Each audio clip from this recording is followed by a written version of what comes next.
Hi everybody, I'm back with another color with me, and today we're coloring a page from Coco Cozy Capybara. I am genuinely obsessed with this book, so this probably won't be the last time you see it on my channel. There are so many adorable pages I want to color, but for today I picked this cute little lighthouse scene, so let's jump right into it.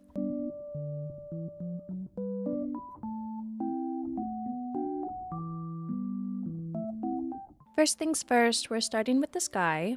My plan is to create a pastel sunset that fades from yellow around the sun into a warmer pink, then a cooler pink, and finally blue around the outside. Now, this is more of a no blend sky, so instead of trying to create a perfectly smooth transition between every color, I'm actually using lots of little flicking motions. I overlap some of the strokes with the colors beside them, which helps connect everything together without requiring a traditional blend. I personally love the slightly streaky textured effect this creates. If blending skies is something you struggle with, this could be a really fun technique to try because it doesn't have to look completely seamless. Once all of my colors are down, I go back over everything with my three lightest shades. I start with the light blue around the outside and work my way back toward the sun, switching to the light pink and then the yellow. This softens some of the individual strokes without completely removing that textured effect. If you want an even softer sky, you could probably go over it with the colorless blender as well. I didn't do that on this page, but I think it would help make those transitions a little more subtle.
Before moving on to the water, I'm quickly adding a little yellow to the birds in the sky. I still want them to read as white birds, so I'm only adding yellow where the shadows would be. It makes them look like they're catching some of that warm light from the sunset without drawing too much attention away from the rest of the scene.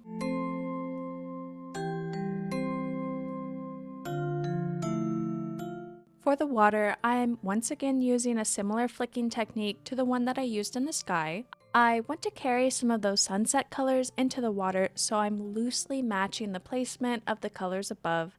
I'm adding warmer yellow and pink strokes beneath the sun to make it look like that light is reflecting across the surface. I use the light blue as the main base, add some darker blue strokes for movement and dimension, and then go back over most of it with the light blue again. This helps soften everything and blend the different strokes together while leaving the warmer reflection visible.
Now we're moving on to the grass where I'm using a 3-color green blend. I place the lightest green closest to the sun, then transition into the medium green, followed by the darkest green, which is farther away. I'm using small circular motions between each shade to really help those colors blend together. On the other side of the path, I only use my two darkest greens since that area is farther away from the sunlight.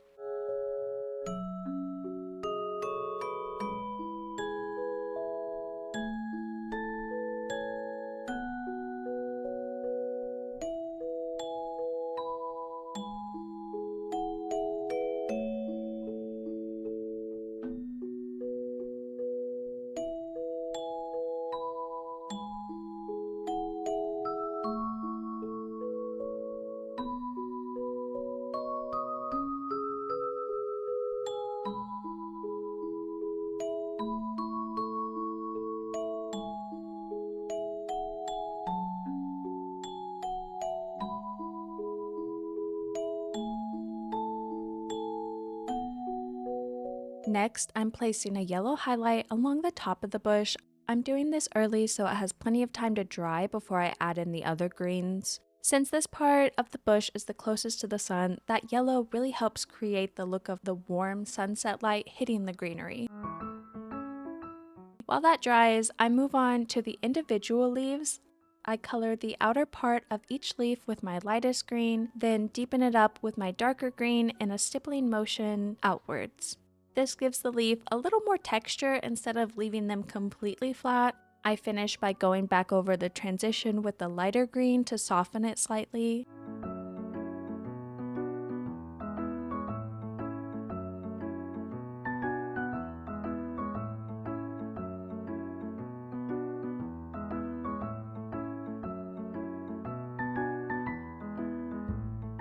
Once the yellow highlight has dried, I return to the bushes and use the same three greens from the grass.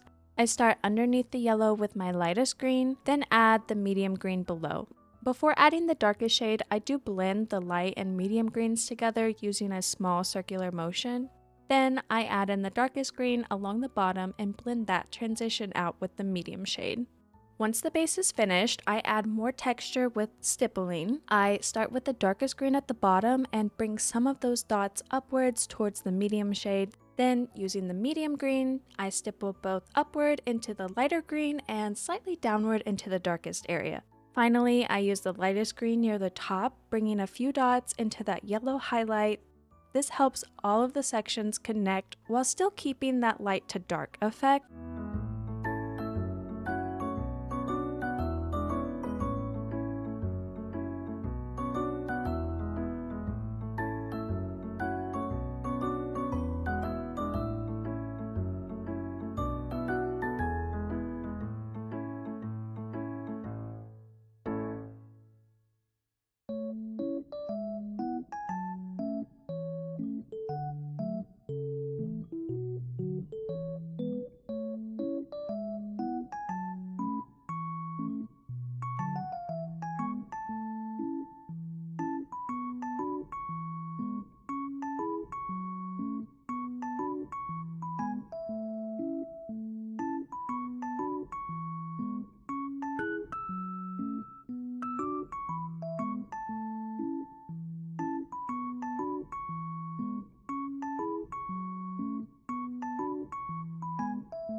For the rocks, I start by covering everything with my lightest gray. I don't wait for the layer to dry before adding in the medium gray with stippling motion once again. This way, the two shades blend together slightly. It isn't perfectly controlled blend, but I like the subtle texture that it creates. Now, before adding my darkest gray, I do make sure that the rocks dry completely. Then I go in and use another stippling motion, focusing on the darker dots in the areas where I imagine the strongest shadows would be.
Now for the decorative stone, I color the center of each shape with my lightest gray, and then I add in the medium gray around it, then place the darkest gray along the outer edge.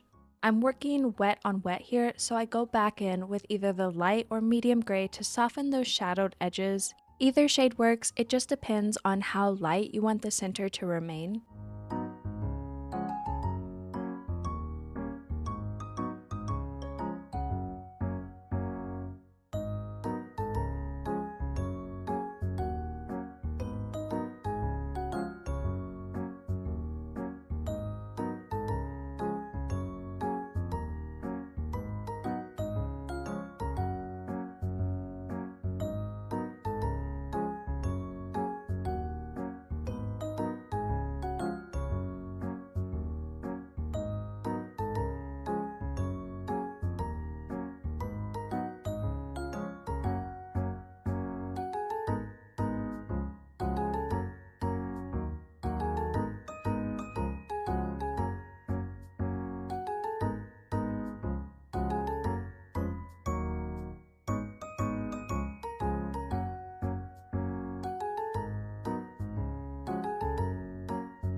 Once everything is finished, I use the darkest gray to add a thin shadow underneath the greenery sitting above all of the rocks.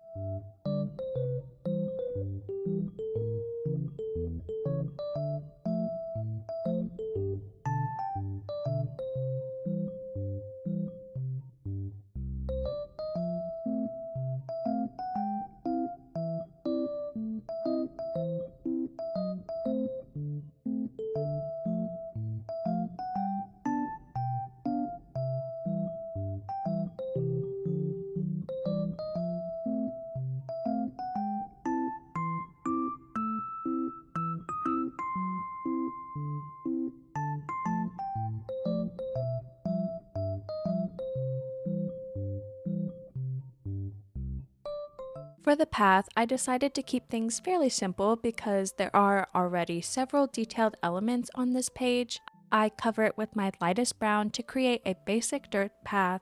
On this first section, I did add some shadows while the base was still wet, which caused them to fade quite a bit. If you want a stronger, more noticeable shadow, I recommend letting the base dry first. That's what I do on the other section before adding shadows beneath the capybara, the rocks, and other objects in this scene.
Next, we're coloring the little seagulls.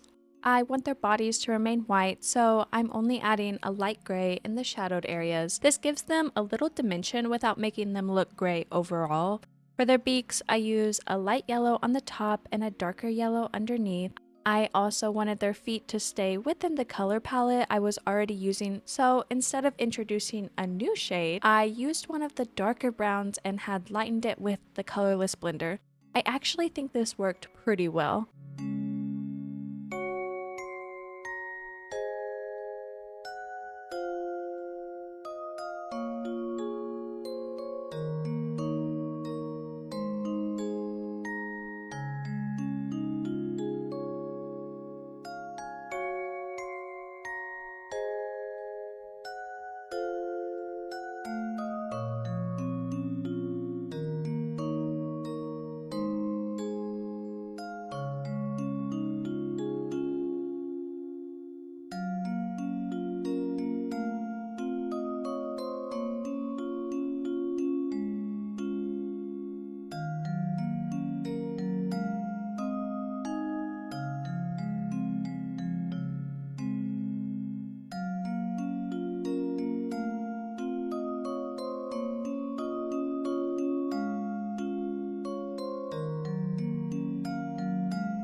Now we're moving on to the flowers.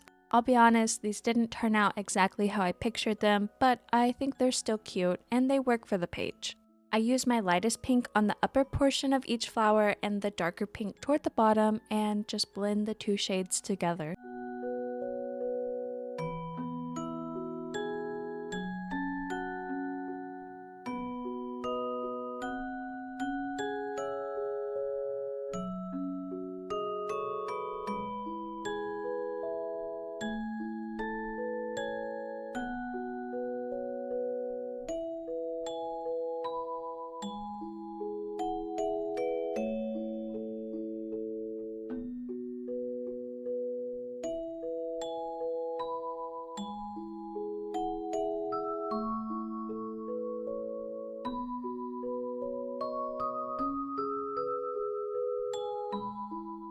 Now it's finally time for our capybara. I start by coloring her paws with my darkest brown, then I place a lighter brown around the outside of her body where the sunlight would be hitting. I originally planned to blend that into my main brown, but I was not loving how these two shades were working together. Instead of fighting with the blend, I just ended up covering most of her body the same main shade. To finish her face, I used the darker brown on her ears and her little snoot, which is probably the most important capybara detail. I do really like this brown combination, although if I colored this page again, I might choose a slightly lighter capybara to better match the softness of the rest of the scene. I'm still happy with her though, and I think the deeper brown actually helps make her stand out as the main character.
For her accessories, I color the camera lens gray and use my light pink for the camera body.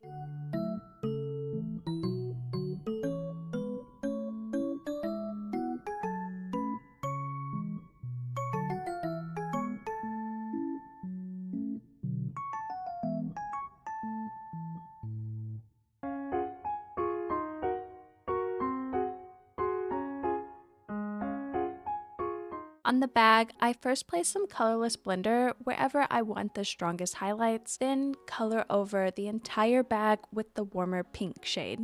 Because the paper is already saturated in those highlighted areas, the color lays down a little differently and creates some subtle dimension without requiring another pink marker. I use that same technique on the boots, placing the colorless blender in the highlighted areas before coloring over them with the pink.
Next, we're moving on to the buildings in the background. I color the windows light yellow first, then leave the walls mostly white. To give them some dimension, I do add a light gray shadow around the edges and blend those shadows out with the colorless blender so they don't look too harsh.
For the roof, I place the lightest pink closest to the sunlight and add the darker pink in the more shadowed areas. Then I blend the transition back out with that lighter shade. I repeat the same process on top of the lighthouse.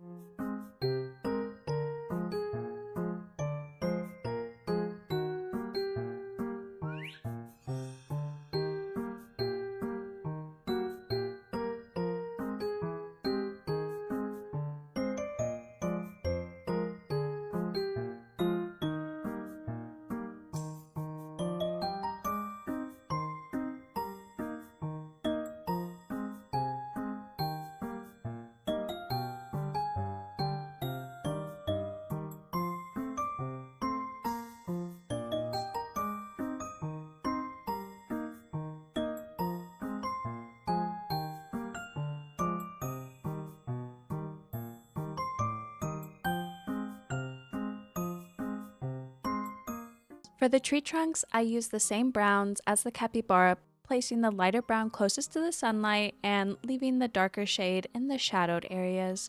For the leaves, I decided to experiment a little. I first outlined the tree with my lightest green, then instead of coloring it as one flat shape, I created several lighter rounded sections where I imagined the tree would naturally look fuller and catch more light. I fill the spaces around those sections with my medium green. It looks a little questionable at first, but trust the process. I go back and forth between the light and medium greens, filling in the remaining spaces and softening any edges that look too harsh. Then I add my darkest green where the buildings overlap the trees to create a stronger shadow and help separate the different elements. I repeat that same technique on the tree behind it and add a little more dark green at the end to deepen the shadows even more.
The lamppost is fairly simple, but I still want it to have some dimension. So I start with the colorless blender on the outer edge closest to the sun. Then I add in my medium gray, followed by the darkest gray in the most shadowed area.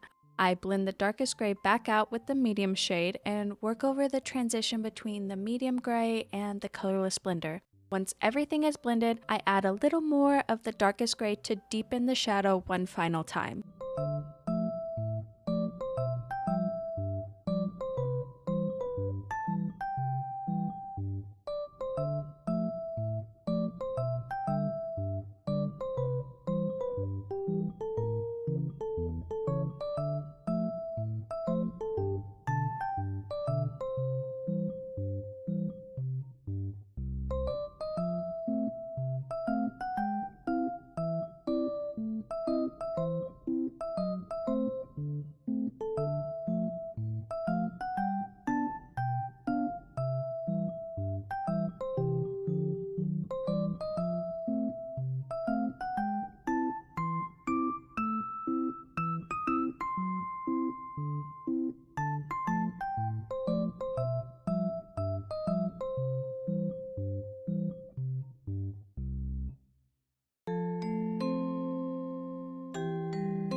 For the glowing light, I color the outer portion with my light yellow, then add the brighter yellow in a rounded shape near the top and blend it back out with the lighter shade.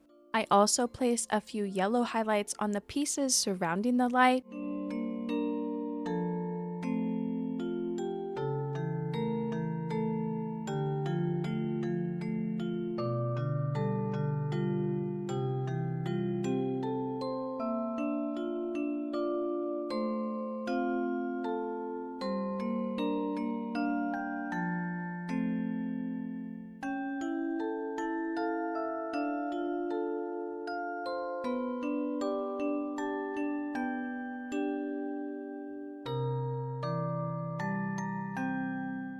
For the pink sections, I use the same light and dark pink combination from earlier. On the main piece, I blend the darker pink back out with the lighter shade. On the smaller section underneath the light, I leave some of that darker pink more defined to preserve its shape. Then I repeat the same pink blend on the bottom part of the lamppost.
For the final step of the alcohol marker base, I return to the capybara now that she's completely dry. I use my darkest brown to add more defined shadows and give her body a little extra dimension.